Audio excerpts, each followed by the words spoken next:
నమస్తే. తెలంగాణ రాష్ట్ర ప్రభుత్వం బడ్జెట్ను ప్రవేశపెట్టింది. ఈ బడ్జెట్ మీద విమర్శలు వస్తున్నాయి, ప్రశంసలు వస్తున్నాయి. ఇది ప్రజా బడ్జెట్ అని చెప్పేసి రాష్ట్ర ప్రభుత్వం చెప్తుంది. బడుగు బలహీన వర్గాల పేదల బడ్జెట్ అని చెప్తా ఉంది. కానీ ప్రతిపక్షాలు మాత్రం ఢిల్లీకి మూటలు పంపే బడ్జెట్, అబద్ధాల అసత్యపు ప్రచారాల బడ్జెట్, అక్రమాల బడ్జెట్ అని చెప్పేసి ప్రతిపక్ష నాయకులు, ఇటు బీజేపీ బీఆర్ఎస్ నాయకులు విమర్శలు చేస్తూ ఉన్నారు. సో మాట్లాడడం అన్ని అంశాల గురించి, ఇటు బడ్జెట్, ఇక ఎస్సీ వర్గీకరణ, అందాల పోటీ మీద కయ్యం ముదురుతున్నది. 2500 మహిళలకు ఇవ్వలేని రాష్ట్ర ప్రభుత్వం అందాల పోటీకి 250 కోట్ల రూపాయలు ఖర్చు పెడుతుందంటూ కామెంట్ చేస్తున్నారు. సో మాట్లాడడం ప్రస్తుతం మనతో పాటు కాంగ్రెస్ పార్టీ సీనియర్ నాయకులు, fire brand MLC Addanki Dayakar గారు ఉన్నారు. అన్న నమస్తే. నమస్తే. బడ్జెట్ చూస్తుంటే ఏమనిపిస్తుంది? బడ్జెట్ మీద విమర్శలు వస్తున్నాయి, ప్రశంసలు వస్తూ ఉన్నాయి. ఈ బడ్జెట్ అంకెల గారడి, ఢిల్లీకి మూటల బడ్జెట్ తప్ప ఇందులో పెద్దగా ఏం లేదనేది ప్రతిపక్షాలు చెప్తున్నమాట. మూటలు మోసిన వాళ్ళకి మాటలు అట్నే వస్తాయి, కానీ ఇప్పుడు వాస్తవికంగా కొంచెం ఎకనామిక్స్ మీదనో లేకపోతే కామర్స్ మీదనో పట్టున్న వాళ్ళకి అది అర్థమవుతుంది. మనం సిన్సియర్గా రెవెన్యూ రిసీట్స్ కూడా చెప్పినాం. 2,20,000 crores అబౌవ్ రిసీట్స్ వచ్చినాయి. మనకు డెఫిసిట్ దాదాపు 50,000 కోట్ల పైచిలకి 70,000 కోట్ల దాకా మనకు నష్టం వచ్చింది. నష్టం అంటే అంచనా తప్పింది. దానికి వెనుక కారణం ఏంటంటే మనం పన్నుల విధానంలో కూడా మార్పు, పన్నుల్లో సామాన్యులకు పన్నులు వేయడం కాకుండా సంక్షేమానికి ఎక్కువ పెట్టడం. ఫర్ ఎగ్జాంపుల్ ఫ్రీ బస్ లాంటివో, పవర్ లాంటివో, ఎల్పిజి సబ్సిడీ అంటే గ్యాస్ సబ్సిడీ లాంటివి, ఇట్లాంటివన్నీ కూడా రెవెన్యూ పెంచేవి. సో రెవెన్యూ పెంచేది కాకుండా ప్రజలకు పంచే ఒక కార్యాచరణ ఉంది. ఇప్పుడున్న బడ్జెట్ 3 lakhs crores దాటినప్పటికి కూడా రియలిస్టిక్ ఎస్టిమేట్స్ అంటే వాస్తవ అంచనాలను పెట్టాలనేది బట్టి గారి యొక్క ఆలోచన. నేను దీనికంటే ముందు ఒకసారి వారితో డిస్కస్ కూడా చేసినప్పుడు ఏ పద్ధతుల మీద ఎట్లుంటాయని వారు కొన్ని చెప్పిండ్రు. రెవెన్యూ రిసీట్స్ ఇష్యూస్లో మనకు గతం కంటే కంపేర్ చేసుకుంటే ఎక్కువ వస్తాయని మనం ఆలోచించినప్పటికి కూడా మనకి రిజిస్ట్రేషన్ స్టాంప్స్ వీటికి సంబంధించిన అంశంలో కూడా మనం రిస్ట్రిక్షన్స్ పెంచుకున్నాం. ఇప్పుడు ఎల్ఆర్ఎస్కి సంబంధించి కూడా ఒక న్యూ పాలసీ తేవాలనే ఉద్దేశంతో బ్రాడర్ పర్స్పెక్టివ్గా బడ్జెట్ను ఇంప్లిమెంట్ చేయాలనేది, ఇంప్లిమెంట్ కాదు దాన్ని డిస్క్లోజ్ చేయాలనేది ఉండే. దానివల్ల ఏమైంది, ఇప్పుడు మీకు ఎస్సీలకు ఇంత కేటాయించడం అంటే దాంట్లో మ్యాక్సిమం 90% ఖర్చు చేసే ప్రయత్నం జరుగుతుంది. ఓకే, ఇండ్లకు 12,000 కోట్లు పెట్టినామంటే మ్యాక్సిమం ఒక 1,20,000 ఇండ్లు, 1,10,000 ఇండ్లు కట్టేది. అంటే మనం అలొకేషన్స్ చేసిన బూమ్రంగ్ అయ్యేవి కాకుండా బడ్జెట్ షీట్ తర్వాత చూసినా కూడా మనం అలొకేషన్స్ను మనం ఖర్చు చేసినాం అనే విధంగా ఈసారి బడ్జెట్ను పెట్టింది. కాబట్టి బడ్జెట్ అంటే ఏదో ఢిల్లీకి మూటలు పంపాలని, మరి వాళ్ళెవరికి పంపిరో తెలియదు, కానీ కొంచెం దాన్ని సీరియస్గా మీరు చూస్తే వెల్ఫేర్ ఒకటి, వెల్ఫేర్తో పాటు అంటే 56,000 కోట్ల రూపాయలే మన ఫ్రీ బీస్కి అంతా అయ్యేది. రూరల్ అర్బన్ రెండింటిని టార్గెట్ చేసి, ఇప్పుడు అర్బన్కి మనకు హైదరాబాద్ రెవెన్యూస్ దాదాపు 50,000 కోట్లు దాటుతుంది. కానీ హైదరాబాద్ మనం ఎక్స్పెన్సెస్ ఏం చేస్తున్నాం అనేది హైదరాబాద్ ట్యాక్స్ పేయర్స్ కూడా అడుగుతున్నారు. అలాంటప్పుడు హైదరాబాద్ నగరాభివృద్ధికి దాదాపు 10,000 కోట్లు పెట్టినాం. సో ఈ ట్రాఫిక్ జంక్షన్స్, తర్వాత ఇతరత్ర మూసి వచ్చిన తర్వాత అది ఇంకా చాలా పెద్ద ఎత్తున పోతుంది. కానీ రూరల్కి సంబంధించిన అంశాల్లో కూడా పంచాయతీరాజ్ అలొకేషన్స్ ఎక్కువ ఉన్నాయి. 30,000 కోట్ల పైచిలకు ఈరోజు పంచాయతీరాజ్ కొన్ని మున్సిపల్కి సంబంధించి కానీ, అంటే రూరల్ మున్సిపాలిటీస్కు. ఇట్లా బడ్జెట్ స్వరూపాన్ని చూస్తే గ్రామం పట్టణం ఈక్వేట్ చేసుకుంటూనే సంక్షేమం అభివృద్ధిని రెండు కళ్ళలా చూస్తూనే ఇప్పుడు మనం విద్యా వైద్యానికి సంబంధించి అలొకేషన్స్లో కొంతమంది 7.5, 6.5 ఏదో చెప్తున్నారు, నేను చూస్తున్నా కదా. ఇవి ఈసారికి కట్టేవే పెడుతున్నాం. దాంట్లో ఒక 6,000 కోట్లు పెడితే ఎన్ని స్కూల్స్ అయితే మీరు ఒకసారి చూడండి. ఇంటిగ్రేటెడ్ స్కూల్స్ అంటే మొత్తం బడ్జెట్ స్కూల్స్కి పెట్టాం కాబట్టి లేదు. వైద్యానికి సంబంధించి ఇప్పుడున్న వాటిని ఎంపవర్ చేసుకుంటుంది. రేపు ఇంకా హాస్పిటల్స్ ఎన్ని అవసరం ఉంటాయి అనేది ఈ బడ్జెట్ మనకు ఒక అంచనా ఇస్తుంది.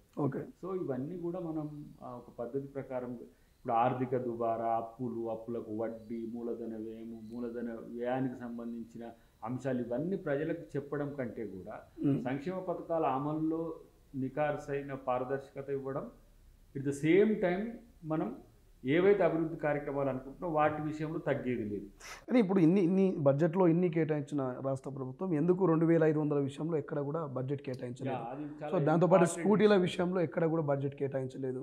ఇప్పుడు అది చాలా ఇంపార్టెంట్ ఇష్యూ. ఇప్పుడు ఈ బడ్జెట్లో ఈ బడ్జెటేతర నిధుల నుంచి కూడా మనం ఖర్చు చేసే అవకాశం ఉన్నది. ఒకటి ఏంటంటే మనకు కుల జనగణనతో పాటు ఆ కుటుంబం యొక్క ఆర్థిక ప్రపోజల్ కూడా డాక్యుమెంటేషన్తో వస్తుంది. ఓకే, ఇప్పుడు మనకు బీసీల కులాల లెక్కెట్లను, ఎస్సీ కులాల లెక్కెట్లను, ఆయా కుటుంబాల వార్షిక ఆదాయ నమూనా కూడా మనకు దీంట్లో వస్తుంది. ఇప్పుడు ఎంతమంది ఎలిజిబుల్ లబ్ధిదారులు మహిళలు 2,500 రూపాయలకి అనేది వస్తుంది. 20 లక్షల కుటుంబాల, 30 లక్షల కుటుంబాల, ఎంతమంది అంటే 20 లక్షల కుటుంబాలు అంటే 20 లక్షల మంది మహిళలు అన్నట్టు. ఓకే. సో వాటిని మనం బేస్ చేసుకొని ఇస్తాం. తర్వాత ఈ ఎకడమిక్ ఇయర్ నుంచి ఐడెంటిఫై చేసి ఇంటర్మీడియట్ నుంచి సైకిల్ తొక్కి స్కూటర్ నడిపే వ్యవస్థ కూడా ఉండాలి కదా. సో వాళ్ళని ఐడెంటిఫై చేసి దాన్ని అవి మొత్తం కలిపితే కూడా అది ఒక 5 నుంచి 6 వేల కోట్లు దాటే శ్రమేం కాదు. ఏదో తులం బంగారానికి సంబంధించి కూడా చర్చ చేస్తున్నారు. ఇప్పుడు మనం ఇండ్లు కట్టించుకోవాలన్నా తులం బంగారం ఇవ్వాలంటే ఏం చెప్తారు మీరైతే? ఒక సగటు రూరల్ అవగాహన ఉన్న మీరు ఇల్లు అయితే కట్టించుకోవాలి. ఫస్ట్ ఇండ్ల మీద పెడతాం. తులం ఎప్పుడైనా ఇవ్వచ్చు, ఒకసారికి ఇస్తామన్నా సంవత్సరానికి తులం బంగారం ఇచ్చేది కాదు కదా. ఇల్లు కూడా ఒకసారి ఇచ్చేది. కానీ గత 9 సంవత్సరాల నుంచి మనం ఇండ్లు కట్టలేదు. సరే, ఇండ్లకు బంగారానికి పోటీ పెడతలేదు నేను, లేదు 2,500లకు తులం బంగారానికి పోటీ పెడతలేదు. గృహలక్ష్మి కింద ఉన్న ఈ 2-3 వాటి అంశాల్లో అవి ఇమ్మీడియట్ నెససరీ అయితే మనం చేయొచ్చు. ఇమ్మీడియట్ ఇప్పుడు ఫర్ ఎగ్జాంపుల్ బస్ అనేది ఇమ్మీడియట్ అనుకున్నాం, ఇమ్మీడియట్ ఎఫెక్ట్ అవుతుంది. దాదాపు ఎంత మొత్తం దాని 145 కోట్లకు సంబంధించి చర్చ వచ్చింది. విద్యుత్ వినియోగం ఇమ్మీడియట్గా మీకు ఆర్థికం మిగులుతుంది కదా. ఇప్పుడు ఫర్ ఎగ్జాంపుల్ 500 రూపాయలు బిల్లు కడతారు అనుకో, ఫస్ట్ నెల నుంచే మీకు 200 యూనిట్లు ఇవ్వడం వల్ల 500 మిగిలిపోయి, ఎల్పిజికి కూడా ఇమ్మీడియట్గా మీరు గ్యాస్కు 500 మిగిలినాయి కదా. మినిమం 12 నెలల్లో ఒక 5-4 గ్యాస్ బండలు వాడినా కూడా ఒక 2,500-3,000 రూపాయలు కుటుంబానికి మిగిలింది. తులం బంగారం ఇప్పుడు అమ్మ పెట్టుకుంటుంది అని అంటే దానివల్ల ప్రయోజనం దీర్ఘకాలికంగా ఉంటుంది కాబట్టి అది ఇద్దాం. At the same time scooties కూడా ఎవరైతే వాళ్ళు ఉంటారో ఇంటర్మీడియట్ డిగ్రీకి సంబంధించి వాటి ఎవరి ఆడబిడ్డ చిన్న మన చదువుకునే పిల్లలకే కదా మనం చేసేది. మొత్తంగా ఒక 2-3 లక్షల పైచిలకు స్కూటీస్ కావు. దాన్ని మనం ఎట్లా గవర్నమెంట్ కంపెనీస్తో మాట్లాడుకొని ఇన్స్టాల్మెంట్ ఓరియంటేషన్ కూడా మనం చేసుకోవచ్చు. కాబట్టి కావు అనేది లేదు కానీ వాళ్ళకు ప్రతిసారి ఇప్పుడు అయినా ఎవడు మాట్లాడు 21,000 రూపాయల రుణమాఫీ అయిందంటే ఏడైందే, ఏది ఊరికి రా అంటాడు హరీష్. మరి పోదాం పారంటే ఏడికి రాబోతుంది.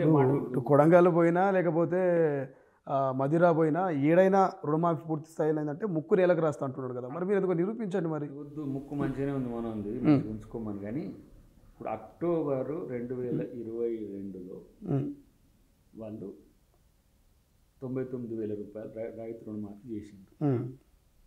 99,000 వరకు అందరికీ అయితే మనము 50,000 99,000కు ఫస్ట్ జంక్షన్, సెకండ్ 1,50,000 ఇచ్చినాం, మూడోది 2 లక్షల వరకు ఉన్న వాళ్ళకి ఇచ్చినాం. మరి 1,00,000 రూపాయల లోపు వాళ్ళకు 10,000 కోట్ల పైచిలకి ఎట్లా పోయినాయి? అక్టోబర్ 22 నువ్వు చేసింది, లాస్ట్ 2022 అక్టోబర్ చేసినావు. మేము ఇచ్చింది ఎప్పుడు రుణమాఫీ ఎప్పుడు చేసినాం? ఒక ఇయర్ కూడా గ్యాప్ లేదు కదా, దాదాపు 7-8 నెలలు ఉంది. మరి ఇమ్మీడియట్గా 1 lakh రూపీస్ మనం 10,000 కోట్లు ఎట్లా చేసినాం? వాళ్ళందరికీ చేయలేదు. కారణాలు టెక్నికల్ అంశాలు. ఇప్పుడు ఇవి కూడా మోర్ దాన్ 2 lakhs వాళ్ళు ఎక్కువ మంది ఉన్నారు. మోర్ దాన్ అంటే 2 లక్షల రూపాయలకి ఎక్కువ ఉన్న వాళ్ళు ఏంటంటే 5-10 వేలు ఉన్న వాళ్ళు ఇమీడియట్గా బ్యాంకులో జమ చేస్తున్నారు. కానీ 2 లక్షల నుంచి 5 లక్షల వరకు ఉన్న వాళ్ళు 3 లక్షలు కట్టలేరు. 2 లక్షల రుణమాఫీ కొరకు 3 లక్షలు కట్టలేదు. వాళ్ళు బ్యాంక్ రుణమాఫీ ఎప్పుడైతే ఆ 3 లక్షలు కట్టినప్పుడు 2 లక్షల బ్యాలెన్స్ అమౌంట్ అయిపోతుంది. 1,99,000 రూపీస్ వరకు అయ్యేది వేరు, 2 lakhs వరకు అయ్యేది వేరు. దీంట్లో కొన్ని టెక్నికల్ అంశాలు ఉన్నాయి. ఏవైనా అలొకేషన్స్ ఉన్నాయి, వాటికి సంబంధించి రైతు రుణమాఫీ అనేది ఒక టెన్యూర్కు సంబంధించిందే కాదు. ఒక టెన్యూర్ కాదు, ఒక ఇయర్కి సంబంధించింది కాదు, ఒక టెన్యూర్కు సంబంధించింది. మీరు అయ్యేంత వరకు మీకు ఎలిజిబిలిటీ ఉన్నంత వరకు మీరు చేసుకోండి. బ్యాంకులో కొంతమంది నగదు లేదని చెప్పి కొంతమంది చెప్తున్నారు, కొంతమంది ఇంకో రకంగా ఒకే భూమి ఇద్దరికి ఉన్న చెప్తున్నారు, లేకపోతే ఒక కుటుంబం విడిపోయిన తర్వాత ఎవరికి ఏ పట్టేకు ఏ పట్టాకి ఇవ్వాలనో తెలియని కొన్ని టెక్నికల్ అంశాలు ఉన్నాయి. అవి కూడా తక్కువేం లేవుగా, 10,000 కోట్ల పైసలకు ఉన్నాయి కాబట్టి చాలామందికి అనుమానాలు వస్తుంటాయి. నేను హరీష్ రావుకి చెప్తున్నా, మీ మామగారు లాగా పంజాబ్ రైతులకు ఇవ్వలే పైసలు, లేకపోతే కర్ణాటక రైతులకు పంచుదామనిలే, లేదంటే ఇంకో రాష్ట్రానికి ఇద్దామని, తెలంగాణ రైతులకు నిక్కచ్చిగా ఇంత పేదరికంలో కూడా మీరు అప్పుల కుప్పగా మార్చిన తెలంగాణ నుంచి కూడా తిప్పలు పడి అప్పులు తీరిస్తే కూడా మీకు ఇంకా ఫ్రస్ట్రేషన్లో ఉంటే మనం ఏం చేసేది లేదు. సో ఇప్పుడు ఫార్మర్ కమ్యూనిటీకి రొక్కం 42-43 వేల కోట్లు వచ్చినాయి, ఇండైరెక్ట్గా 10-15 వేల కోట్లు వచ్చినాయి. ఇండైరెక్ట్గా అంటే సబ్సిడీలు, బీమాలు ఇట్లాంటివి వాళ్ళు రైతుకు నేరుగా పోయేవి కావు. రుణమాఫీ, భరోసా, వ్యవసాయ పనిముట్లకు సంబంధించి కానీ ఇతరత్ర వాటికి ఫార్మర్ కమ్యూనిటీకే మనం ఒక్క ఇయర్లోనే దాదాపు 40,000 కోట్ల పైచీలకు రమారమే మొత్తం కలిపితే 60,000 కోట్లకు చేసినాం అనేది అంచనా ఉంది. కాబట్టి వాళ్ళు ఏంటంటే వీళ్ళు ఎందుకు ఇట్లా చేస్తున్నారు, చేయాల్సింది లేదు కదా, ఒక ఆయన అన్నాడు మీరు చివరిలో చేసుకోవచ్చు కదా, వాళ్ళు కూడా 2014లో వస్తే 22లో చేసినాం, మీరు కూడా 2029 అంటే 2027లో చేసుకోవచ్చు కదా, 2 సంవత్సరాలు ఆగొచ్చు కదా అంటే ఇక మాట ఇచ్చింది కాబట్టి తప్పదు అని చెప్పి ఇంకా చాలామంది 20,000 కోట్లు ఆపుకొని 10,000 కోట్లు రైతు భరోసా ఇచ్చి ఇది నిమ్మలంగా చేస్తే ఏమైంది, రైతు భరోసా ఇస్తే మీకు మంచి పేరు వచ్చు కదా. ఇట్లా రైతు భరోసాకు కూడా మనం ఎందుకు డిలే చేసినాం, అన్ని భూములకు ఇవ్వలే, సాగు భూమికి అంతటికి ఇచ్చినాం. ఇప్పుడు కూడా ఈ బడ్జెట్లో 18,000 కోట్లు ఏం పెట్టినట్టున్నారు, మార్చి 30 డెడ్ లైన్ చెప్పారు. ఈ 18,000 కోట్లతోటైనా పూర్తి స్థాయి రైతు భరోసా ఇవ్వగలుగుతారు. మొదటి దఫాది ఇమ్మీడియట్గా అవుతుంది, 2 దఫాలకు సంబంధించి అంటే 9,000 కోట్లు 9,000 కోట్లు 2 దఫా. సో ఈసారి ఇంకా చాలా ఫాస్ట్గా. తర్వాత ఇప్పుడు వేసిన పంటను గుర్తించడం అనేది ఇంక ఇప్పుడు ఈజీ టెక్నిక్. ఇంతకుముందు మొడాలిటీస్ తయారు చేసుకోవడానికి సమయం పట్టింది, కానీ ఇమీడియట్గా మనం ఒక సిస్టమ్ డెవలప్ చేసినాం కాబట్టి ఈజీగా చేసుకోవడం. ఎస్సీ సంక్షేమానికి 40,000 కోట్లు, కానీ బీసీ సంక్షేమానికి 11,000 కోట్లు మాత్రమే ఇచ్చారు. 55% పైగా ఉన్న బీసీలకేమో 11,000 కోట్లు, మరి 40,000 కోట్లేమో ఎస్సీ సంక్షేమానికి. ఇది ఒక రకమైన రాజకీయ రగడ మొదలైంది నిన్నటి నుంచి. ఎప్పుడు కూడా చాలామంది మేము కూడా దీన్ని అడిగేది, ఇవి constitution mandatory allocation sir. Okay, ఎస్సీలకు 15%, ఎస్టీలకు ఎంత ఉంటే అంత. ఎస్సీలకు 15%, ఇప్పుడు 18% ఉన్నారు ఇక్కడ, 18%కి రేపు సెన్సెస్ వచ్చిన తర్వాత ఎక్స్టెండ్ చేయొచ్చు. ఓకే, ఎస్టీలు దాదాపు మనకు ఉమ్మడి ఆంధ్రప్రదేశ్లో 6% ఉంటే ఇప్పుడు 9.5% అంటే 10% అయింది. సో 25% అనేది బడ్జెట్లో డెఫినెట్గా కాన్స్టిట్యూషనల్ అబైడింగ్ ఉంది. ఓకే, ఓబీసీకి సంబంధించి జనరల్లో వస్తుంది ఇది ఫండ్. దీన్ని మనం గతంలో వీళ్ళు 3,000-6,000 కోట్లు పెట్టేది, ఇప్పుడు అది 11,000 కోట్లు పెట్టాం మనం. మిగతా ఇప్పుడు ఏవైతే బడ్జెట్ ఉంటుందో జనరల్తో పాటు బీసీకి కూడా ఉంటుంది. ఓకే, ఇప్పుడు మనం ఓబీసీకి బడ్జెట్ పెట్టాలంటే ఇప్పుడు 3 లక్షల కోట్లలో 1,50,000 కోట్లు పెట్టాలి అకార్డింగ్ టు మనోళ్ళు అన్నట్టు చెప్తే. ఓకే, సో బడ్జెట్ వివిధ రకాలుగా విభజించబడ్డ ఓబీసీ కానీ జనరల్ కానీ ఈ మిగతా లేయర్స్ అన్నీ కూడా వీళ్లకు చెందే డబ్బులు అవి. ఓకే, సో దీంట్లో మాది స్పెసిఫిక్గా ఏంటి అని అంటే ఇప్పుడు ఒక ఎగ్జాంపుల్ చెప్దాం. ముదిరాజులం మేము ఇంత ఉన్నాం, మాకు ఇంత శాతం ఇవ్వండి, లేకపోతే ఎక్స్ ఇంత ఉన్నాము మాకు ఇంత ఇవ్వండి, గౌడు యాదవ్ ఇంత ఉన్నాం ఇంత ఇవ్వండి అనేది బడ్జెటరీ ట్రెడిషన్స్ కన్వెన్షన్స్ లేవు. ఓకే, ఒకవేళ రేపటి రోజున ఇప్పుడు మనకు బీసీలకు 42% రిజర్వేషన్లు ఇవ్వాలని ఎట్లా డిమాండ్ వచ్చిందో రేపు బడ్జెట్లో కూడా మాకు 42% ఇవ్వాలనేది వస్తే అట్లా కూడా వస్తుందేమో రేపటి రోజు. చాలా సుదీర్ఘకాల 75 సంవత్సరాల పోరాటం తర్వాత తెలంగాణలో 42% స్థానిక సంస్థల్లో విద్యా ఉద్యోగ ఉపాధి అవకాశాలు ఇచ్చే అదృష్టం రేవంత్ రెడ్డి గారికి దక్కింది. ఓకే, అది నిజంగా ఒక సామాజిక న్యాయ సాధకుడిగా ఇప్పుడు రేవంత్ రెడ్డి గారు చరిత్రలో ఉంటారు. ఏ రాష్ట్రం చేయాలి ఇన్ని చెప్పింది, కానీ నితీష్ కుమార్ గారు కూడా సెన్సెస్ చేసింది కానీ అఫీషియల్ ఇంప్లిమెంటేషన్ లేదు. ఇప్పుడు మనం చేయబోతున్నాం. రెండవది సరే కేంద్రం ఇస్తుందా, వాళ్ళు బిల్ పెడతారా, షెడ్యూల్ 9లో పెడతారా మాకు అనవసరం. మేము బాధ్యత మొత్తం కేంద్ర ప్రభుత్వమే పెట్టారు కాదు, మేము అమలు చేసే ప్రతి పథకంలో ఇప్పుడు స్టేట్ ఎలక్షన్ కమిషన్ ఎలక్షన్ నిర్వహిస్తుంది. మేము రిజర్వేషన్ల చట్టం చేసినాం కదా, మా స్టేట్ ఎలక్షన్ కమిషన్ ఇస్తుంది. బడ్జెట్ అలొకేషన్స్ ఉన్నాయి, మేము ఆ లెక్క ప్రకారం ఇస్తాం. ఈ స్టేట్ మీరు ఇస్తారో ఇయ్యరో మీరు చూసుకోండి. ఓకే, లేదు ఇది షెడ్యూల్ 9లో పెడితే ఓవరాల్గా సెంట్రల్ స్టేట్ ఫండ్స్ కూడా బీసీలకు వస్తాయి. ఓకే. ఇవ్వనంటే మీ ఇష్టం, అది మా ప్రభుత్వం వచ్చినాక మేము చేయడం ఖాయం. రాహుల్ గాంధీ గారు చాలా స్పష్టంగా చెప్తున్నారు ఇది తెలంగాణలో చారిత్రాత్మకం. ఎందుకంటే నేను మొట్టమొదటిగా బీసీలకు చట్టసభలో రిజర్వేషన్లు ఇవ్వాలనే ధ్యేయంతో నేను ఒక ప్రయత్నం చేస్తున్నా. ఓకే. నేను పాలించే రాష్ట్రాల్లో బీసీలకు రిజర్వేషన్లు ఇస్తా. ఇది నా జీవిత లక్ష్యం, రాజకీయ లక్ష్యం కాదు. ఎందుకంటే గత కొన్ని సంవత్సరాలుగా బీసీలకు అణచివేతకు గురవుతుందనే ఉద్దేశంతో మొట్టమొదట తను పార్టీ అధికారంలో ఉన్న తెలంగాణలో ఇది చేస్తున్నాడు. మీరు ఇక్కడ ఉన్న బీజేపీ నాయకులు, మీరు కానీ బీఆర్ఎస్ కానీ, మీరు బీజేపీతో మాతో కలిసి వచ్చి కొట్లాడి షెడ్యూల్ 9లో పెడుతున్నాం. ఇంకెక్కువ ప్రయోజనాలు, ఈ చట్టంతో ప్రయోజనాలు రావు అనేది లేవు. ఓకే. ఈ చట్టంతో రాష్ట్ర ప్రభుత్వ పరిధిలో ఉండే నిధులు, తర్వాత నియామకాలతో పాటు ఉపాధి అవకాశాల్లో ఆ స్థాయి బైఫర్కేషన్ ఉంటుంది. ఓకే.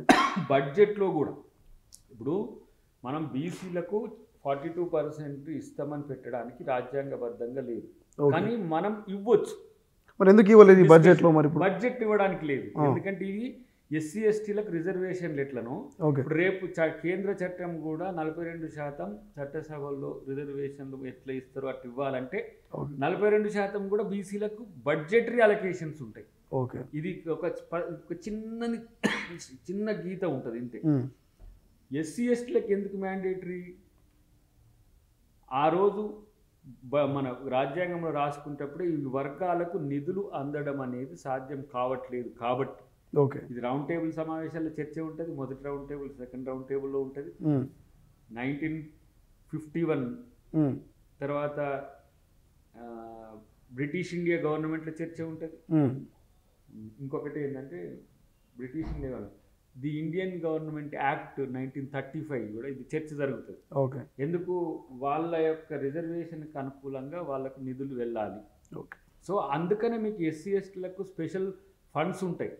ట్రైబల్ సబ్ ప్లాన్ కానీ, లేకపోతే ఏంది ఎస్సీ కాంపోనెంట్ ప్లాన్ కానీ ఇప్పుడు చట్టాలు అయినాయి. ఓకే. సో అది మ్యాండేటరీ. బీసీ చైతన్యం కూడా అక్కడికి వచ్చి వాటి కొరకు పోరాడాలి. పోరాడితే ఉండే నిధుల్లో కూడా అది రావడానికి అవకాశం ఉంది. ఇప్పుడు నేను కేంద్ర బడ్జెట్ నమూనాను కాదని రాష్ట్ర బడ్జెట్లో చేయడం అనేది సాధ్యం కాదు. చట్టంలో మనం అది పెట్టడం అనేది చట్టబద్ధత లేదు దానికి. ఇప్పుడు చట్టబద్ధత రేపు ఆ పరిస్థితులు బీసీలు కొట్లాడితే వస్తుంది, కానీ జనరల్ పీపుల్స్లోనే ఓబీసీని మనం అక్కడ అకామిడేట్ చేస్తున్నాం. రైట్గా ఎస్సీ వర్గీకరణ విషయానికి వస్తే అద్దంకి దయాకర్ మొదటి నుంచి కూడా ఏం ఎక్కువగా మాట్లాడట్లేదు వర్గీకరణ విషయంలో. బట్ వైపు మందకృష్ణ మాదిగ, ఇంకోవైపు కాంగ్రెస్లో పార్టీలో ఉన్నటువంటి మాదిగ మాల సామాజిక వర్గాలు కామెంట్ చేసినాయి. సో అసలు అద్దంకి దయాకర్ స్టాండ్ ఏంది వర్గీకరణకు సంబంధించి? ఒక చట్ట రూపాన్ని దాల్చుకున్నది. సో మొట్టమొదటి రాష్ట్రంగా వర్గీకరణ చేసిన రాష్ట్రం తెలంగాణ రాష్ట్రంగా నిలిచింది. సో మీ కామెంట్ ఏంటి? ఇప్పుడు అది ప్రభుత్వం కానీ పార్టీ కానీ ఒక నిర్ణయం తీసుకుంది కాబట్టి అద్దంకి దయాకర్ పార్టీ పర్సన్గా దాని మీద ఎప్పుడూ వ్యతిరేకించలేదు. రెండవది, సామాజిక ఉద్యమ నాయకునిగా ఉన్నప్పుడు కూడా తెలంగాణ ఏర్పడ్డ తర్వాత వర్గీకరణకు వ్యతిరేకంగా నేను పోరాడను, మాదిగలకు వ్యతిరేకంగా పోరాడనని ఎంఆర్పిఎస్ వేదిక మీద నేను చెప్పిన. ఎందుకంటే తెలంగాణ ఏర్పాటే ఒక రకంగా మాల మాదిగల సమస్యలకు కూడా పరిష్కారం నా దృష్టిలో. ఓకే. అంటే అప్పుడు అటువైపు సర్కార్లో ఉన్న, అంటే ఆంధ్రప్రదేశ్లో ఉన్న రిజర్వేషన్స్ తెలంగాణలో లేవు. ఓకే. ఆంధ్రప్రదేశ్లో మాలల జనాభా ఎక్కువ ఉంటుంది, తెలంగాణలో మాదిగల జనాభా ఎక్కువ ఉంటుంది. సో ఆంధ్రప్రదేశ్లో మాలల అభివృద్ధిని, తెలంగాణలో మాదిగల వెనుకబాటుతనాన్ని వల్ల వర్గీకరణ చాలా స్పష్టంగా వచ్చింది. అది అణచివేత వల్ల వచ్చిందని మిత్రులు అనుకుంటారు. ఏదైనా సరే వెనుకబాటుతనం అనేది రిజిస్టర్ అయింది. అలాంటప్పుడు తెలంగాణ ఏర్పడిన తర్వాత తెలంగాణలో రెండు మాలా మాదిగలు అదే పేదరికంలో ఉన్నారు. ఎందుకంటే మనకు నిజాంలో రిజర్వేషన్స్ లేవు. ఓకే. మనం ఎప్పుడు వాళ్ళు 1935 నుంచి కూడా రిజర్వేషన్స్ ఉన్నాయి. 1947 తర్వాత మనం జాయిన్ అయింది ఎప్పుడు? ఇండియన్ యూనియన్లో మనం జాయిన్ అయిన తర్వాత 1948 తర్వాత ఇక్కడ రిజర్వేషన్స్ ఇంప్లిమెంట్ కావడానికి 1956 మొదలైంది. ఓకే. సో దాదాపు మనకు ఒక 20 years గ్యాప్ ఉంది. కాబట్టి రిజర్వేషన్ ఫలాలు లేవు కాబట్టి అప్పుడు అక్కడ కెనలైజేషన్ ఉంది. ఎస్సీలు కూడా మాలా మాదిగనే కాదు, కొంత ఆర్థిక వెసులుబాటు ఉండే. ఇక్కడ మాలల పేదరికమే ఉండు, మాదిగల పేదరికమే ఉండు. కాబట్టి ఇప్పుడు వర్గీకరణ జరిగిన దాన్ని నేను అడ్డుకుంటే అయ్యేది ఏం లేదు. కాబట్టి దాంట్లో న్యాయం కోసం పోరాడిన దండోరా సక్సెస్ అయినా, మేము నష్టపోయిన మనం మాలలు అన్నా కూడా ఇప్పుడున్న పరిస్థితుల్లో మనం మానసికంగా కలిసి లేము అనేది నేను నేను చూసిన. ఈ ఈ ఈ ఎస్సీ వర్గీకరణ క్రెడిట్ అనేది ఎవరికి పోతుంది? మందకృష్ణ మాదేక, లేకపోతే మాల్లక, లేకపోతే రేవంత్ ప్రభుత్వానిక, ఇప్పుడు లేకపోతే ఎవరికి పోతుంది ఈ క్రెడిట్? ఇప్పుడు మనమేం ఫాల్స్ ప్రెస్టేజ్ పోవాల్సిన అవసరం లేదు. మందకృష్ణ గారు ఒక 30 సంవత్సరాల నుంచి ఆ మూమెంట్ చేసిండ్రు. ప్రభుత్వాలు వాటిని గౌరవించినాయి. కాబట్టి ఇది విన్ విన్ సిచ్యువేషన్. వారి పోరాట ఫలితం ప్రభుత్వాలు అమలు చేయడం, ఇవి రెండింటికి కూడా వచ్చేది. సరే, ఇప్పుడు క్రెడెన్షియల్ ఇష్యూ వచ్చినప్పుడు ప్రజల్లో ఏముంటుంది ఒక పర్సెప్షన్ అనేది మనం చూడొచ్చు. కానీ నేను ఎంఆర్పిఎస్ 25 years ఆఫ్ ఎస్టాబ్లిష్మెంట్ ఏ రోజు నేను పోయినా, ఎంఆర్పిఎస్ మీటింగ్ పోయి చెప్పిన ఈ సమస్య పరిష్కరించమని చెప్పిన. ఆ రోజు కిషన్ రెడ్డి గారు హోంశాఖ సహాయ మంత్రిగా ఉండే, మా మీద ఏం విమర్శ ఉండే కాంగ్రెస్, సంపత్ గారు కూడా వచ్చింది, నేను సంపత్ గారు కలిసిపోయాను, మందకృష్ణ గారు కూడా కలిసిపోయాను. అయితే అక్కడ ఏం చర్చ వచ్చిందంటే, ఇన్ని సంవత్సరాలు మీరు ఉన్నారు కదా, 10 సంవత్సరాలు యూపీఏ ప్రభుత్వం, మీరు చేయలేదు కదా అనే ఒక వాదన వచ్చినప్పుడు, సరే మేము చేయనందుకు మాకు దానికి సంబంధించిన మూల్యం ఏదో వస్తుంది. కానీ ఇప్పుడు 100 రోజుల్లో వర్గీకరణ అని వెంకయ్యనాయుడు గారు ఇక్కడ మనం గ్రౌండ్ పేరు ఏంటి, ఇది పెన్షన్ పాలు దాంట్లో పెట్టిండ్రు, మీటింగ్ పెట్టి దానికి రేవంత్ రెడ్డి గారే దాన్ని మొత్తం కోఆర్డినేట్ చేసింది. అప్పుడు దానికి ఉత్తమ్ గారు, సంపత్ గారు అప్పుడు హాజరైంది.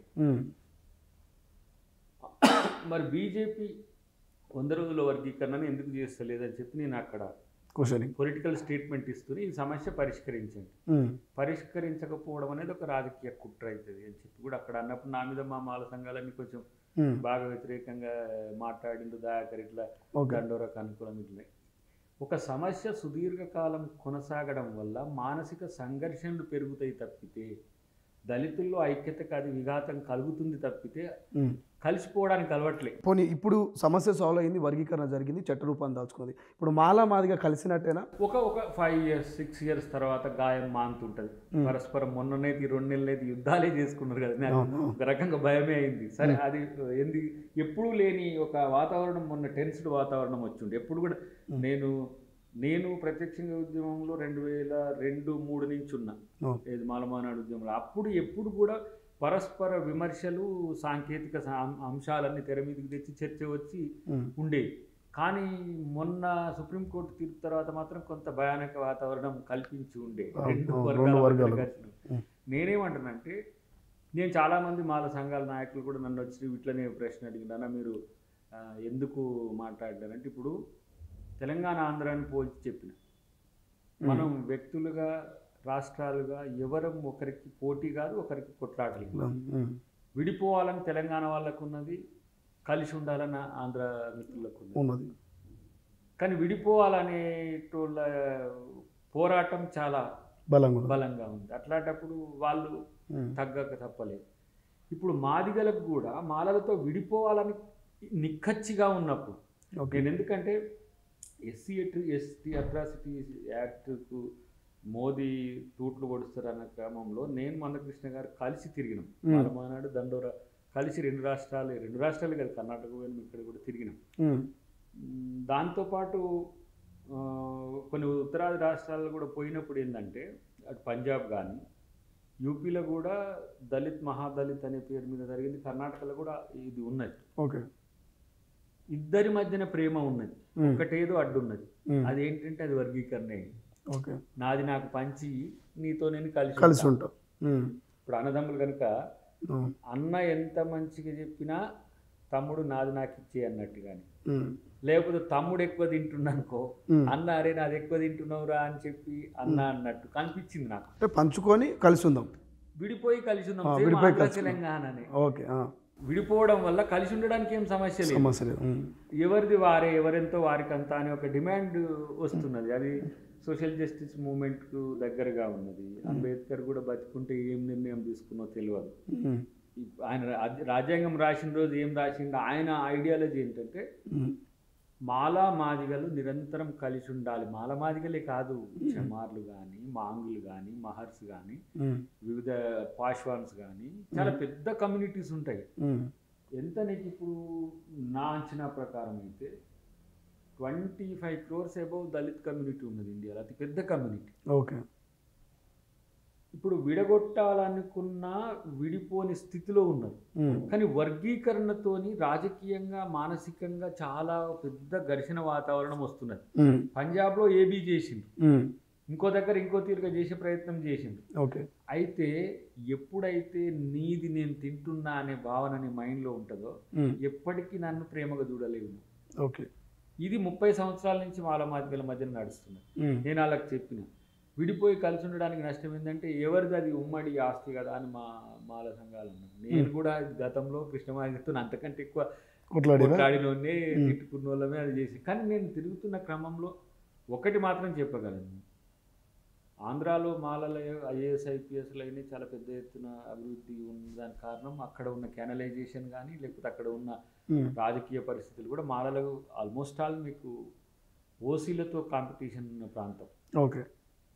లేదు చుండూరు కారంచేడు సంఘటనలు కానీ లక్ష్మీపింట కానీ లేదంటే ఈ మధ్య జరిగిన ఉత్తరాంధ్రలో జరిగిన వాటిలో కానీ మాలా మాదిగల చైతన్యం సమానంగా ఉన్నప్పుడు కూడా మాలలు పోరాటంలో అప్పర్ క్యాస్ట్లతో ఈక్వల్గా ఉన్నారు. ఓకే. పెద్ద పెద్ద లెజెండరీస్ ఉన్నారు. మీరు చూస్తే సాహిత్యకారులు కానీ వాళ్ళు కొంచెం ఓపెన్నెస్ ఉన్నది. ఓకే. తెలంగాణలో ఇద్దరం వెనుకబాటు ఉన్నా కూడా మాలల యొక్క డెవలప్మెంట్ అనేది అడ్రస్ అయింది. దీనివల్ల ఒక స్పర్ధ వచ్చింది. ఓకే. దీనికి నాయకత్వం ముందు వహించడంలో సహకరించింది కూడా సత్యమూర్తి గారే, శివసాగర్.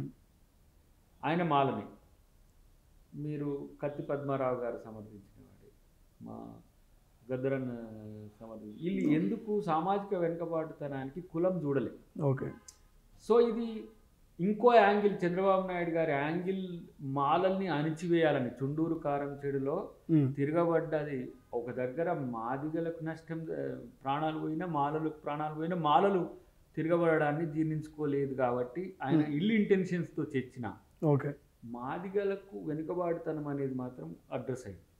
ఆ క్రమంలో మనం సమర్థించాలనేది నేను లెవెల్ 2లో తీసుకున్నది. ఎందుకంటే నేను దాదాపు 2002-03 నుంచి 2008 వరకు చాలా సీరియస్గా అప్పుడు ఉమ్మడి ఆంధ్రప్రదేశ్లో తిరిగిన, తర్వాత తెలంగాణలో తిరిగిన, మందకృష్ణ మాదిగ గారితో కలిసి నేను మొత్తం తెలంగాణ ఆంధ్రప్రదేశ్ కాదు ఒక 6-7 రాష్ట్రాలు తిరిగినాం. ఈ క్రమంలో ఇది ఈ వెనుకబాటుతనాన్ని అడ్రస్ చేసిన కాబట్టి నేను ఎందుకు కామ్గా ఇప్పుడు మనము వర్గీకరణకు సపోర్ట్ అంటే మాలాలు నాన్న గయ్యలు లేసాడు, వ్యతిరేకం అంటే మా కృష్ణ గయ్యలు లేసాడు, చిన్న ఇదంతా చూసినవరా నువ్వు ఇది ఇట్లా వస్తుంది. బట్ ఇది ఒక న్యాచురల్ జస్టిస్ లాగా జరగాలి. ఓకే. ఇప్పుడు అడ్డుకుంటే నా వాయిస్ పెద్దగా అయింది అనుకో, ఇటైనా అటైనా కూడా నేను ఒక బూచులే అడ్డంకి అని పెడతారు వాళ్ళు.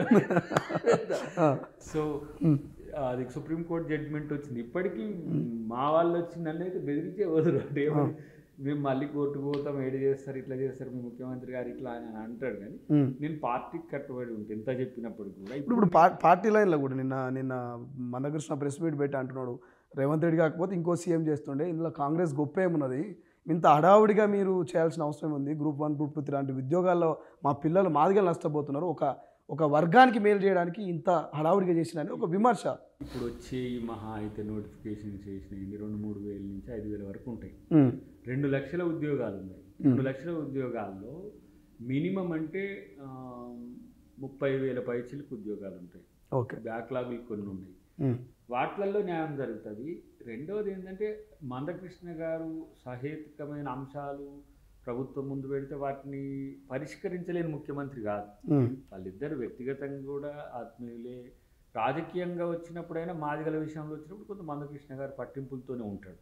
ఓకే. సో అది కనుక మీరు ఇప్పుడు దామన్నతో కానీ లేదంటే దామోదర నరసింహ గారితో కానీ ఉత్తమ్ రెడ్డి గారితో కానీ, ఎందుకంటే ఆయన కమిటీ చైర్మన్, తర్వాత ఇట్లా ఏదైనా మీరు కొన్ని ప్రతిపాదనలు పోయినాయి కృష్ణన్న పెట్టిండు, వాటి విషయంలో ఎంత మేరకు స్టాంటిటీ ఉన్నదనే దాన్ని బట్టి పరిష్కారాలు కూడా వస్తాయి. ఒక వర్గానికి మేలు చేయదలుచుకుంటే వర్గీకరణ చేయరు కదా, అవి ఇంత రిస్క్ తీసుకొని.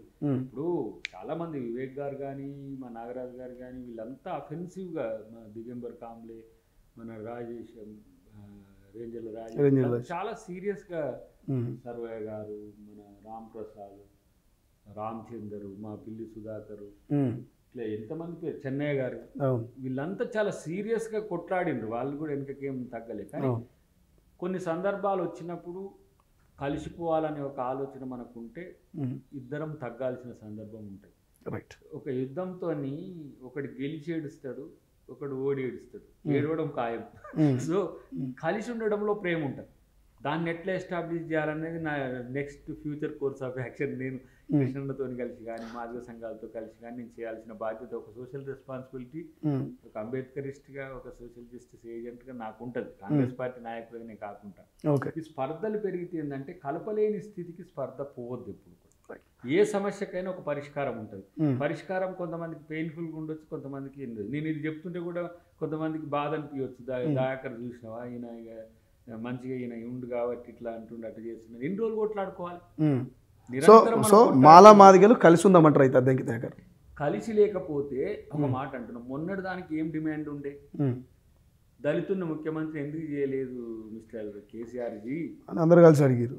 మొత్తం దళితున్న ముఖ్యమంత్రి నీకు కేసీఆర్ 10 years టెన్యూర్లో కేసీఆర్ సమాధానం చెప్పలేని ఒకే ఒక్క అంశం దళితుల ముఖ్యమంత్రి చేయలేదని. ఓకే, ఆ ప్రశ్నకు సమాధానమే లేదు. దాన్ని మనోడు రాజయ్య ప్రపోజల్ చేసి మేము దళితులం అక్కర్లేదు, కేసీఆర్ సారే ఉంటే మంచిగా స్టేట్ అయిద్దని ఒక రెజల్యూషన్ తీసుకున్నాం దాంట్లో. కానీ కేసీఆర్ ఎక్కడ కూడా నేను ఎందుకు చేయలేదని చెప్పలేదు. ఎందుకు వాళ్ళే నన్ను కావాలన్నారు, నేను అయినా అని చెప్పిండు. కానీ ఎందుకు చేయలేకపోయినా దళితుడిని కనీసం పార్టీ అధ్యక్షుడిని ఎందుకు చేయలేక అనేది ఉండే.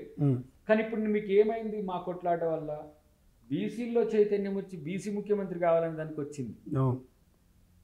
మీన్స్ నువ్వు నీ కోసం కొట్లాడకపోతే ఇంకోటి వాళ్ళ కొరకు కొట్లాడుకుంటాడు కదా. ఆ చైతన్యాన్ని కూడా నేను ఆహ్వానిస్తాను. ఎందుకంటే తరాలుగా ఓబీసీలకు చట్టసభలో రిజర్వేషన్ లేవు, వాళ్ళ కోరిక కోరుతున్నారు అంతే. అది ఎంత మేరకు ఎప్పటి వరకు రిజాల్వ్ అయి వస్తుంది, కొట్లాడుతున్న తీరు second, but demand is there. అంటే ఏంది, బీసీల చైతన్యం పెరగడం ఏంటంటే ఎవరు అణచివేతకు గురవుతారో వాళ్ళు డెఫినెట్గా వాళ్ళ యొక్క ఆలోచనను మన ముందు పెడతారు. నేను అంటున్నా, ఏ డిమాండ్ లేనప్పుడు, అసలు డిమాండే లేదు, దామోదరం సంజయ్ ఈ రాష్ట్రానికి ఉమ్మడి ఆంధ్రప్రదేశ్కి ముఖ్యమంత్రి అయింది. ఎట్లా అయిండు, ఆ రోజు ఆయన యొక్క మానసిక స్థితి, ఆయన యొక్క రాజకీయ చైతన్యం, అప్పుడున్న పాలకుల యొక్క, అప్పుడున్న పార్టీల యొక్క ఆలోచన, ఆయన దళితుల్ని మొట్టమొదటి ముఖ్యమంత్రి 60 చేసింది కాంగ్రెస్ పార్టీ. ఆ స్థాయికి మనం అందుకోవాలి. మీరైనా మేమైనా, అంటే బీసీలైనా ఎస్సీలైనా ఎస్టీలైనా. ఇప్పుడు చాలామంది ఏమంటారు, రెడ్డిలే ముఖ్యమంత్రి ఉంది కదా, రెడ్డి ఆ స్థాయికి రావడానికి ఎన్ని ఏళ్ళ కష్టాలు ఉన్నాయో చూడండి. ఒకరోజు రెడ్డి ఓబీసీగానే ఉన్నాడు చరిత్రకు పోతే మనం.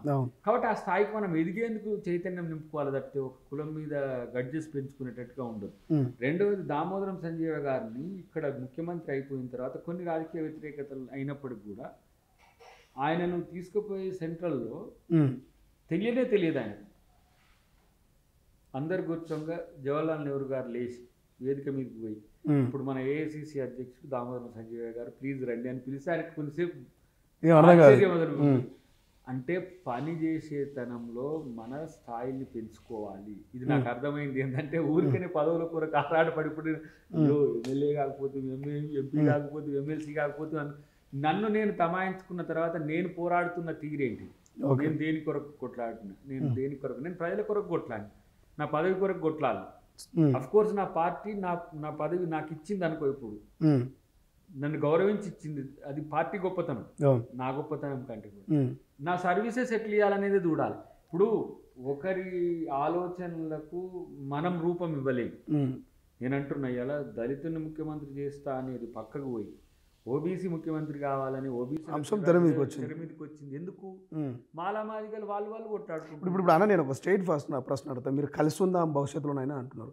ఆ కలయికి ఏదో ఈ ఎస్సీ వర్గీకరణ ఇంత బాగా ఈ రాష్ట్రం నుంచి మొదలైంది కాబట్టి, సో ఒకే వేదిక మీద మందకృష్ణ మాదిగనో, లేకపోతే అద్దంకి దయాకరో, లేకపోతే వివేక వెంకటస్వామో, దామోదర రాజనరసింహ, మీరు అందరు కలిసి ఒక వేదిక మీద ఒక సంబరాన్ని చేసుకునేటువంటి దృశ్యాన్ని మేము చూడొచ్చా భవిష్యత్తులో?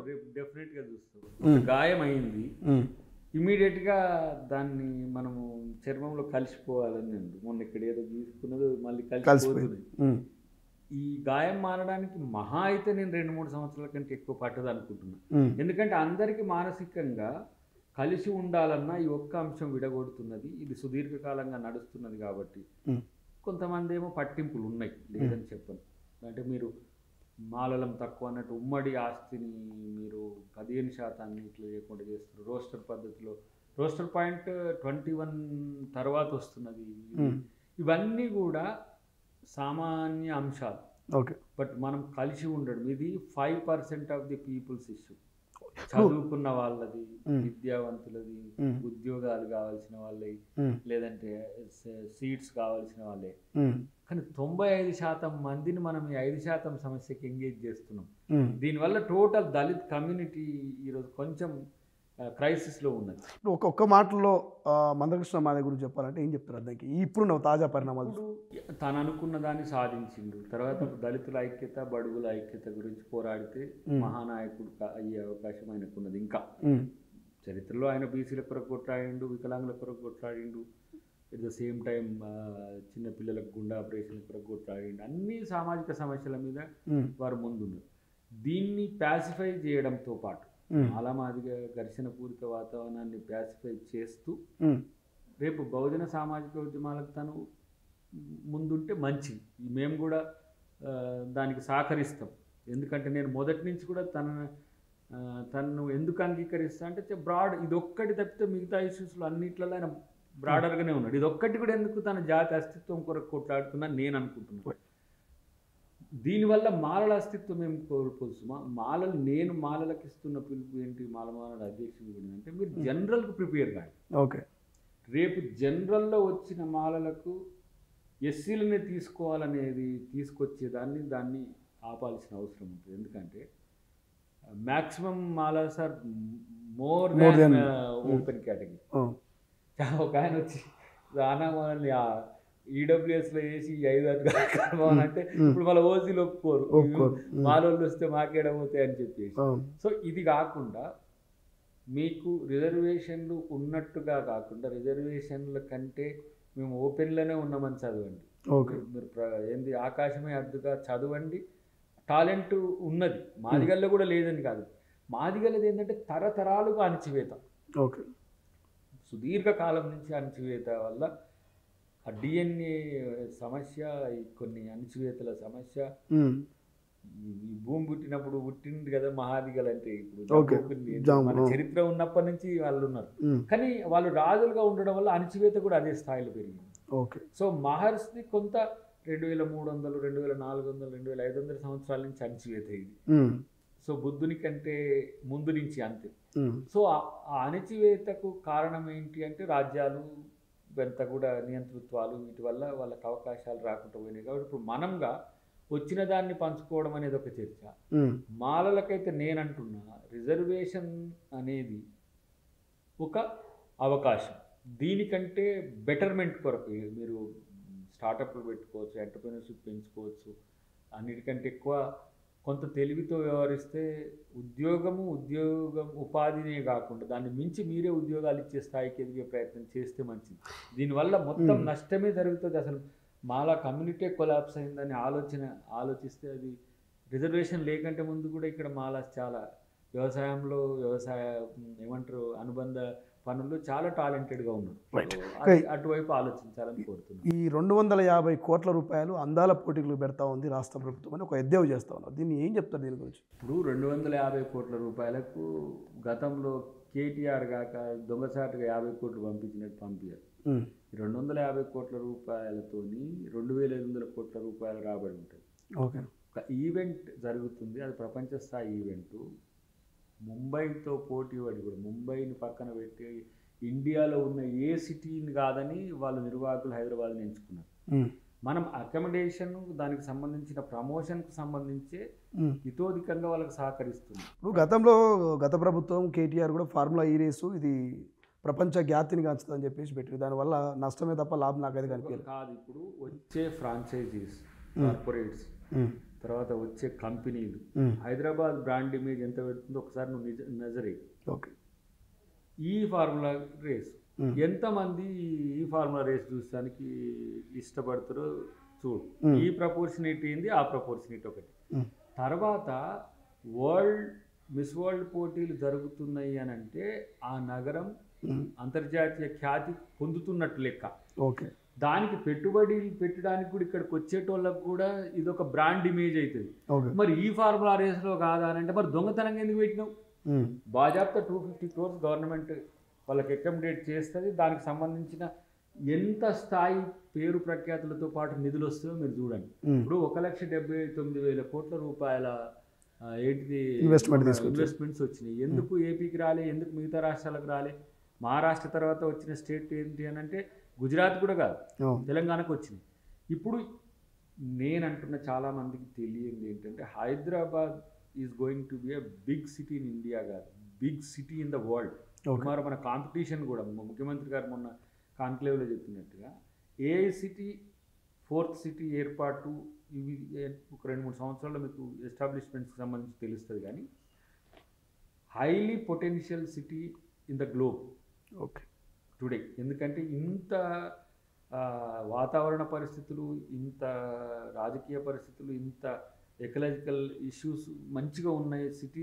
నేను కూడా ఈ ప్రపంచ దేశాలు చాలా వింటున్నా, ఆయా రాష్ట్రాల్లో ఉండే పట్టణాల గురించి తెలుసుకుంటున్నా. కానీ వండర్ఫుల్ సిటీ మనం హైదరాబాద్లో ఉంటున్నందుకు సంతోషపడాలి. నిజాం చెప్తే నేను ఎగ్జాగరేట్ చేస్తున్నాను అనుకుంటే డక్కన్ ప్లేట్ అనేది చాలా బ్యూటిఫుల్ ప్లేట్, లేకపోతే చాలా నివాసయోగ్యమైన భూభాగం అంటే నేను అంతగా వినలే. కొన్ని దేశాల్లో కొన్ని ప్రాంతాలు ఇట్లా ఉన్నాయి నేను చూస్తే. సమశీతోష్ణ స్థితే కాదు, అన్ని కాలాలు బతకగలగడమే కాదు, అంత పరిశుభ్రమైన పరిస్థితి ఉన్నది హైదరాబాద్కి. అందుకనే ప్రపంచం మొత్తం రేపు హైదరాబాద్ వైపు చూస్తుంది. దాన్ని టీఆర్ఎస్ గవర్నమెంట్ వినియోగించుకోవడంలో తప్పు చేసింది. ఇప్పుడు సీజన్ 9 ఈ ఫార్ములా రేస్ అనే దాన్ని నేను కూడా వ్యతిరేకించాను. కానీ దానికి మీరు ఎంచుకున్న మొడాలిటీ ఏదైతే ఉందో, ఎవరినో పెట్టిండ్రు, ఆయన నాకు వద్దన్నాడు, ఆయన నిర్వహించరాలి, సిటీ సెంటర్లో పెట్టిండ్రు, సెక్రటరీ ఇదేంద్రా బాబు నీ అమ్మ, ఒక 100 ఎకరాలకు అక్కడ అన్ని కేటాయిస్తే వాడు ట్రాక్ వేసుకుంటుండే చూసేటోళ్ళు పోయి ఊరవతల కబడ్డీ ఆటలు ఆడుతుంటే చూడ, మనం నరువుల్లో పెట్టి ట్రాఫిక్ జామ్ చేసి అసలే వెళ్తే కష్టం అనే కాడ గీడ పెట్టేసి ఎలక్షన్ల టైంలో వాళ్ళకి 54 కోట్లు పెట్టారు. నువ్వు పెట్టొద్దు. అప్పుడు నీ కేసు అది ఈ ఫార్ములా రేస్ పెట్టడం కాదు, రేపు ఈ ఫార్ములా కాదు, అంతకంటే పెద్ద డ్యూకాటి లాంటి సంస్థలు కూడా ఇక్కడ ఇన్వెస్ట్మెంట్ చేయడానికి ఇంట్రెస్ట్గా ఉన్నాయి. మనమే వాటిని యాక్సెప్ట్ చేస్తున్నాం. ఫస్ట్ ఏది ఇప్పుడు మీరు ఇది మాట్లాడుతుంటేనే ఇండ్లు కావాలంటే బ్యూటీ కాంటెస్ట్లు పెట్టిరు ఏందని అనేటోళ్ళు ఉంటారు. ఎవరు ప్రయారిటీ వాళ్ళది. మాకు పిఏలు పిఎఫ్లు ఏమని చెప్తే మా సార్ ఏంది ఈ బ్యూటీ కాంటెస్ట్లు పెడుతుంది దేనికి? అదే మళ్ళీ ఆర్ఎస్ఎస్ బీజేపీ మనం ఇంకో తిరుగున్నది. మీరు తీసుకొచ్చి అందాల పోటీలు హైదరాబాద్లో పెట్టి ఏం చేస్తారు? మరి మీరు పాలిస్తున్న రాష్ట్రాలు ఎందుకు పెట్టిండ్రు? ఆయన ముంబైలో ఎందుకు పెట్టిండ్రు? ఈ విషయంలో అందాల పోటీల విషయంలో నేను ఒకటే చెప్తా, స్త్రీని చరిత్ర నుంచి మనం అణిచివేసిన మాట వాస్తవం. ఆత్మగౌరవాన్ని పెంచేయి అందాల పోటీలు అంటే అంగాంగం చూపించేవి కాదు, వాళ్ళ యొక్క ఏమంటారు అస్తిత్వాన్ని పెంచేయి. ఆ దిశగా ఉంటుంది. అది అశ్లీలమో న్యూడో ఉండే ఫ్యాషన్ షో కాదు ఇది. స్త్రీ ఈ సృష్టికి ఒక అందమైన బహుమతి. మీరు ఇంకా వాళ్ళలో ఆత్మవిశ్వాసాన్ని పెంచడానికి చేస్తున్న ఒక ప్రయత్నం ఇది. అంతే తప్పితే అంటే దాకర్ ఏదో వాళ్ళ స్టేట్లో పెడుతుంది కాబట్టి ఇట్లా అంటున్నాను కాదు. నేను ఈ మిస్ వరల్డ్ కాంపిటీషన్స్ కానీ ఈ బ్యూటీ కాంటెస్ట్ల మీద నాకున్న అభిప్రాయం ఏంటంటే మనం వాళ్ళని మరింత పెద్ద ఎత్తున గౌరవించడం మాత్రమే. దాని మాటన ఈ సన్బర్న్ లాంటి ఈ షోలు ఇట్లాంటి ఏమన్నా మత్తును డ్రగ్స్ను పెట్టి ఇట్లాంటి వాటిని తీవ్రంగా వ్యతిరేకించాల్సిందే. మోడర్నిటీ అనేది సంస్కృతి సాంప్రదాయాలకు దెబ్బతీసే విధంగా ఉండకూడదు. నేను మన మిత్రులు కూడా విహెచ్పి మిత్రులు ఆర్ఎస్ఎస్ మిత్రులు చేస్తున్నారు. మీరు ఎక్కడ పెట్టకుండా చేయాలి. హైదరాబాద్కి వచ్చినప్పుడు వద్దంటే మీరు తెలంగాణ వ్యతిరేక శక్తులు అన్నట్టే కదా. మహారాష్ట్ర పెడుతున్నాం అది మంచిది, తెలంగాణలో పెడుతున్నాం అది చెడ్డది. ఇప్పుడు కేసీఆర్ అధికారంలోకి వచ్చిండి ఈ అవకాశము హైదరాబాద్కి వస్తే వదిలేసిన ఈ ఫార్ములా రేస్ అని అసలు ఫార్ములా రేస్ అనేది మన తెలంగాణకి తెలియదు. అది ఇంటర్నేషనల్ గేమ్. దాన్నే దీనివల్ల బ్రాండ్ ఇమేజ్ వస్తుందని చెప్పి మీరు అంటుంది. మరి దానికి వచ్చినప్పుడు ఈ అందాల పోటీలు అనేది ప్రపంచంలో ఎక్కడనో అమెరికాలను ఆస్ట్రేలియాలను ఎక్కడెక్కడ డెవలప్డ్ స్టేట్లలో మాత్రమే జరుగుతుంది. కానీ ఇక్కడ ఇది డెవలప్డ్ స్టేట్ అని వచ్చినప్పుడు మీరు సంతోషపడాలి కదా. దీంతో నష్టం అని 250 కోట్లు పెడుతున్నాం అని అంటారు. అసలు నన్ను అడిగితే ఈ ఈవెంట్స్కు రాష్ట్ర ప్రభుత్వం తరఫున 250 కోట్లు పెట్టడానికి కూడా చాలా మంది సిద్ధంగా ఉన్నారు. దాంతో వచ్చే రిటర్న్స్ అట్లా ఉంటాయి ఈవెంట్లో. రైట్. అది కంప్లీట్ కమర్షియల్ ఓరియంటేషనే. ప్రభుత్వానికి ఏం నష్టం రాదు. ప్రభుత్వంలో ఏమైనా అక్రమం జరిగితే మీరు ప్రశ్నించారు. రైట్. ఇక సూర్యాపేటకు ఇవాళ కేటీఆర్ బయలుదేరాడు. సిల్వర్ జూబ్లీ 25 ఏళ్ళ పార్టీకి సంబంధించి రాష్ట్ర వ్యాప్తంగా అన్ని జిల్లాలు తిరుగుతూ అంటున్నాడు. సో ఎట్లా చూస్తారు సూర్యాపేట పర్యటనను? కేటీఆర్ ఈ విస్తృత స్థాయి సమావేశము కార్యకర్తలు ఏకం చేస్తామంటున్నారు. సో మీ పార్టీ సిద్ధంగా ఉందా? రానున్న లోకల్ బాడీ ఎన్నికల మీద ఏమైనా ఎఫెక్ట్ పడే అవకాశం ఉంటుందా ఈ కేటీఆర్ విస్తృత స్థాయి పర్యటన?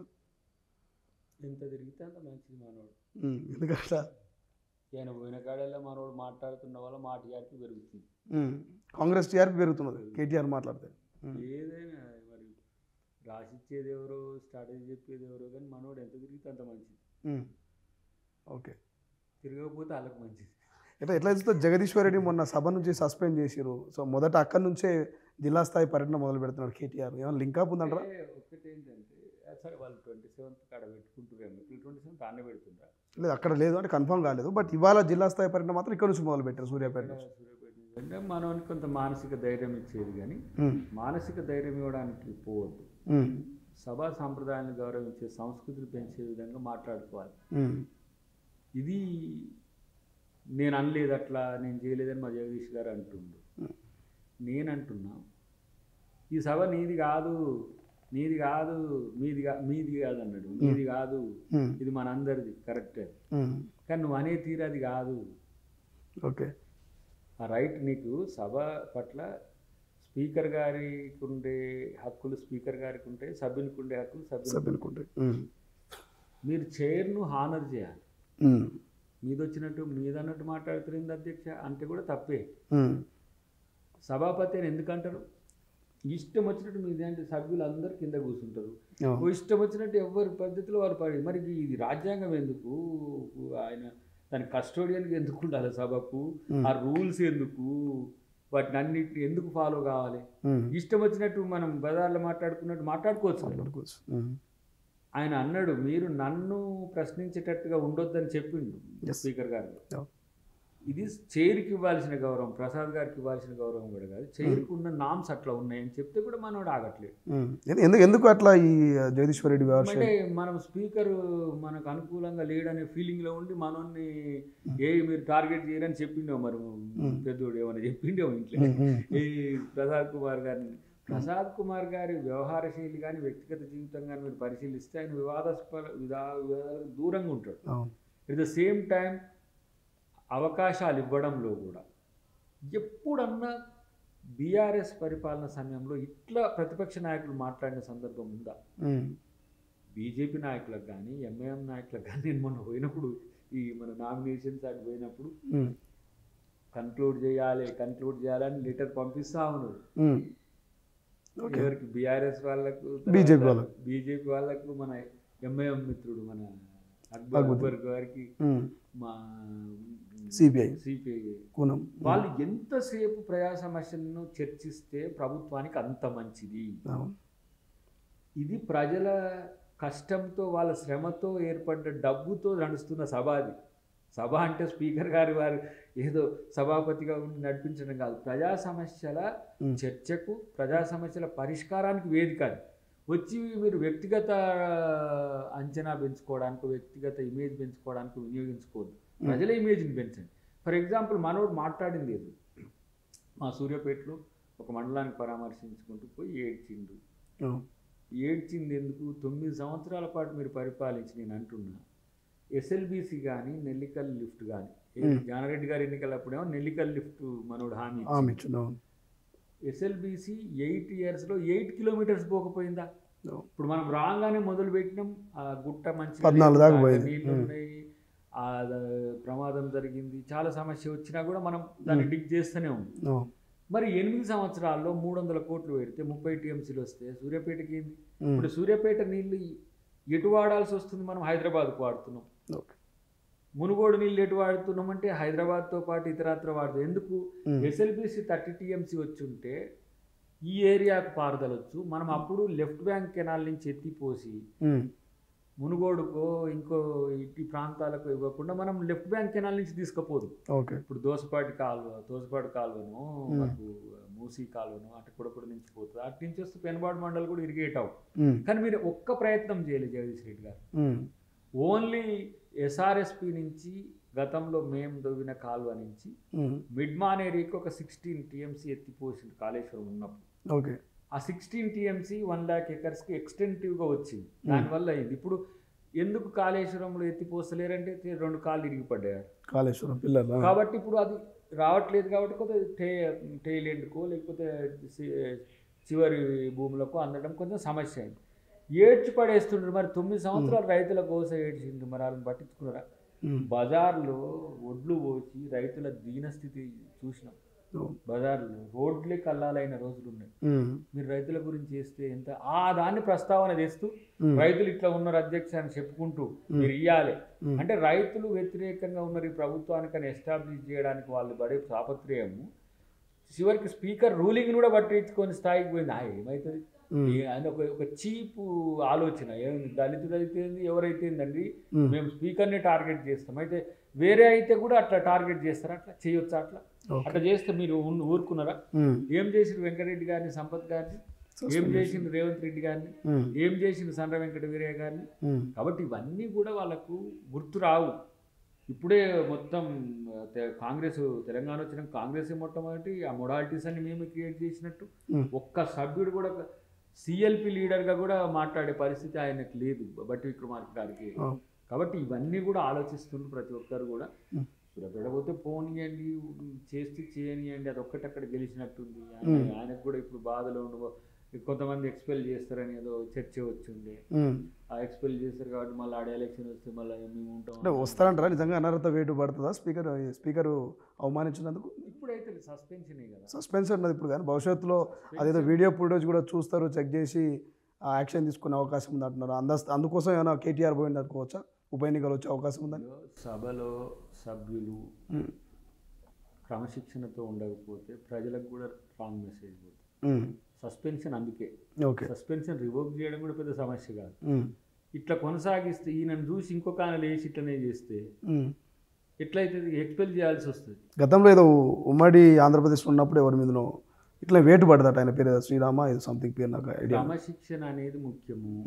నేనంటున్నా కేటీఆర్ మాటలేనో కేసీఆర్ మాటలేనో మా జగదీష్ గారు కూడా అట్లా ప్రవర్తించడం అనేది సబబు కాదు.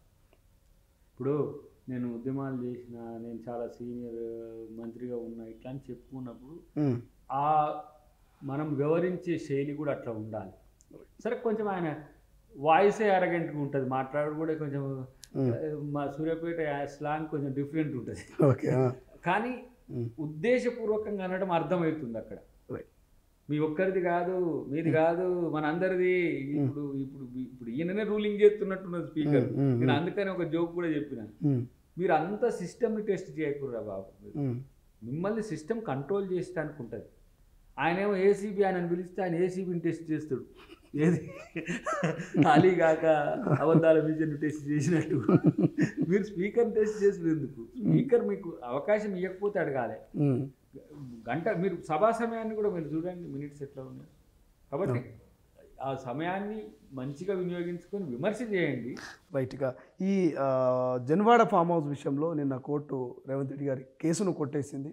సో అక్కడ నిషేధ ప్రాంతం కాదు, డ్రోన్లు ఎగిరేసినా ప్రాబ్లం లేదన్నట్టు. ఎట్లా చూస్తారా ఆ కేసు? అప్పట్లో సెన్సేషనల్ అయింది రాష్ట్ర వ్యాప్తంగా. 14 రోజులు రిమాండ్లో కూడా ఉండొచ్చినప్పుడు రేవంత్ రెడ్డి ఆ రోజు పిసిసి ప్రెసిడెంట్ వారు ఎంపీ ప్రజాప్రతినిధి రూల్స్కు విరుద్ధంగా వారిని ఏ విధంగా అరెస్ట్ చేసి డిటైన్ చేసిందో చూసినాం.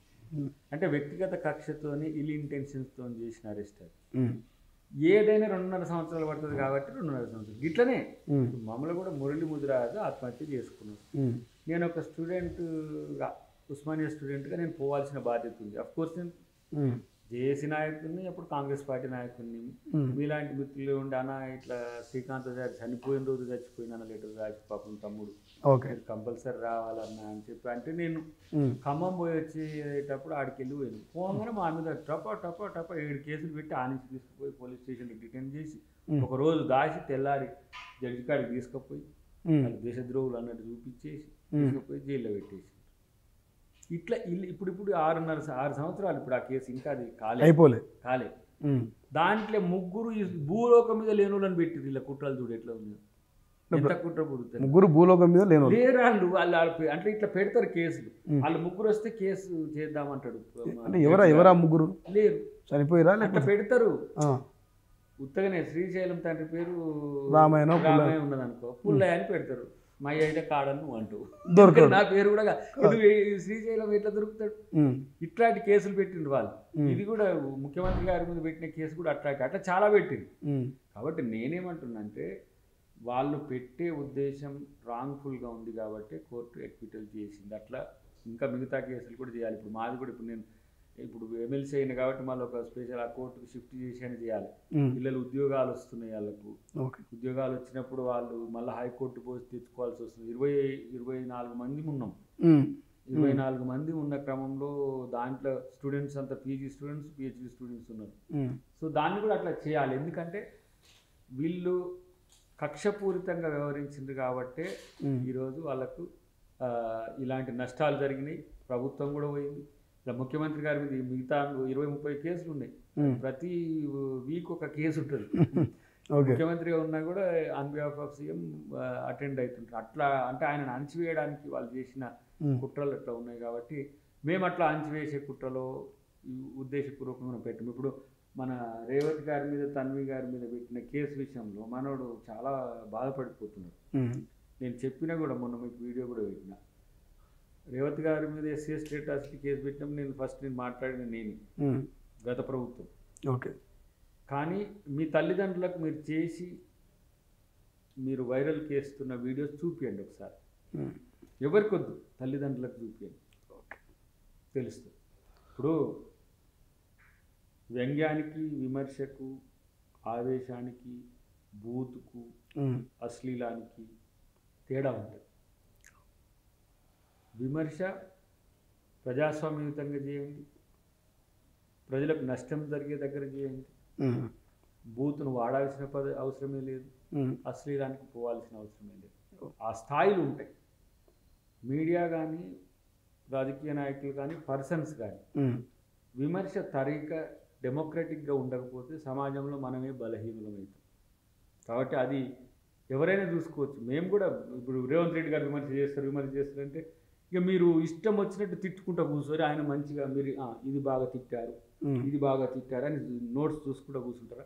ఓకే, మేము చేస్తూనే ఉన్నాం. మా స్థాయిలో విమర్శలకు ధీటుగా ఏదో చేస్తూనే ఉన్నాం. మా స్థాయిలు కొంచెం తక్కువ ఉన్నాయి కాబట్టి అదంతా పెనెట్రేట్ కాదు. ఓకే, ఒక మాజీ మంత్రి లాంటి నాయకులు లేకపోతే ఇట్లా ముఖ్యమంత్రి ఇట్లా చేస్తున్నారు. ఒకటి దీని డొమైన్స్ అన్నీ కూడా విదేశాల్లో ఉన్నాయి. ఇప్పుడు మనం ఫేస్బుక్లో, ట్విట్టర్లో, తర్వాత ఇన్స్టాగ్రామ్లో ఈ హ్యాండిల్స్లో వచ్చేవన్నీ కూడా సర్వీస్ రూట్ ఇక్కడ లేదు. ఓకే, ఇప్పుడు మనం ఇక్కడ ఒక అబ్యూజింగ్ కంటెంట్ వచ్చిందంటే కంప్లైంట్ చేస్తే, రిపోర్ట్ చేస్తే దాన్ని ఇమీడియట్గా తొలగిస్తారు. కానీ ఇది దుబాయ్లో, అమెరికాలో ఉండి చేసే వాటికి ఆ బూత్ అట్నే పోతున్నది. మొన్న రైట్ చూస్తే మీరు అది అట్లా ఎందుకు చేస్తున్నారు? అదేం ఫ్రస్ట్రేషన్ రా నాయన. విమర్శ చేస్తే మీరు రికార్డ్స్గా విమర్శ చేసుకోవచ్చు, వద్దంటున్నామా? విమర్శ చేయండి, మీరు అవసరమైతే నిలదీయండి, దాన్ని ఎవరు కాదంటున్నారు. అవన్నీ చేస్తుంటే కూడా వాటి అబద్ధాలు ప్రచారం చేసుకుంటా ఇట్లాంటివి చేస్తే అది మంచిది కాదని నాకు. Right. So thank you so much Dayakar గారు. ఇది మొత్తం మీద రాష్ట్ర ప్రభుత్వం పెట్టినటువంటి బడ్జెట్ కావచ్చు, ఎస్సీ వర్గీకరణ కావచ్చు, తాజా రాజకీయ పరిణామాల గురించి సో దయాకర్ గారు క్లియర్గా చెప్తా ఉన్నారు. బడ్జెట్ అందరికీ సంతృప్తికరంగానే ఉన్నది. భవిష్యత్తులో ఇంకా మెరుగ్గా మేము బడ్జెట్కు సంబంధించినటువంటి అంశాలను దృష్టికి తీసుకుపోతాం. ఈ బడ్జెట్ ఖచ్చితంగా అమలయ్యే బడ్జెట్, ఏదో మాటలకు అంకెలకు గ్యారెంటీ కాదు. 18,000 కోట్లు రైతు భరోసా అంటే అవి అమలవుతుంది, ఖచ్చితంగా దానికి ఉపయోగిస్తామని చెప్తాను.